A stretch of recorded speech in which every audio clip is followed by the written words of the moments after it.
નમસ્કાર દર્શકો, આજના સમયમાં જ્યાં માનવતા ઘણી વખત પ્રશ્નચિહ્ન હેઠળ આવી જાય છે, ત્યાં કેટલાક લોકો પોતાની ફરજથી પણ આગળ વધી માનવતા અને કરુણાનું ઉત્તમ ઉદાહરણ પૂરું પાડે છે.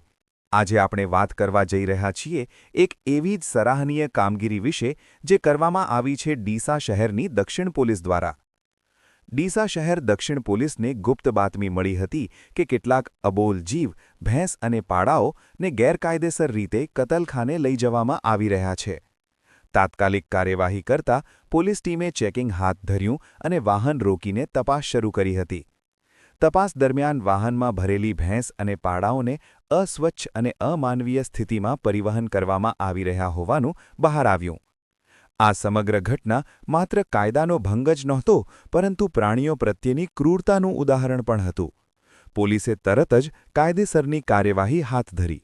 પ્રાણીઓનો કબજો લઈ તેમને સુરક્ષિત સ્થળે ખસેડવામાં આવ્યા. આ કામગીરીનું નેતૃત્વ પોલીસ ઇન્સ્પેક્ટર એમ.બી. કોટવાલ અને તેમની ટીમ દ્વારા કરવામાં આવ્યું હતું. કોટવાલ સાહેબ અને તેમની ટીમે કાયદાના પાલન સાથે સાથે માનવતાનો પણ પરિચય આપ્યો. અબોલ જીવને બચાવી તેઓએ સમાજ માટે એક સકારાત્મક સંદેશ આપ્યો છે કે કાયદો અને કરુણા બંને સાથે ચાલે તો જ સમાજ મજબૂત બને.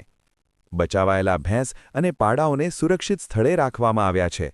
પશુ ચિકિત્સક દ્વારા તેમની તબિયતની તપાસ પણ કરવામાં આવી. આ કામગીરીથી પ્રાણીઓની જિંદગી બચી અને એક મોટો ગુનો પણ અટકાવવામાં આવ્યો. આ ઘટનાએ ફરી એકવાર સાબિત કર્યું છે કે પોલીસ માત્ર કાયદો જ નહીં પરંતુ માનવતા પણ નિભાવે છે. ડીસા શહેર દક્ષિણ પોલીસની આ કામગીરી સમગ્ર રાજ્ય માટે પ્રેરણારૂપ છે. સમાજમાં જો દરેક નાગરિક અને અધિકારી પોતાની ફરજ પ્રત્યે જાગૃત રહે તો અનેક અબોલ જીવ અને નિર્દોષ લોકોનું જીવન બચાવી શકાય.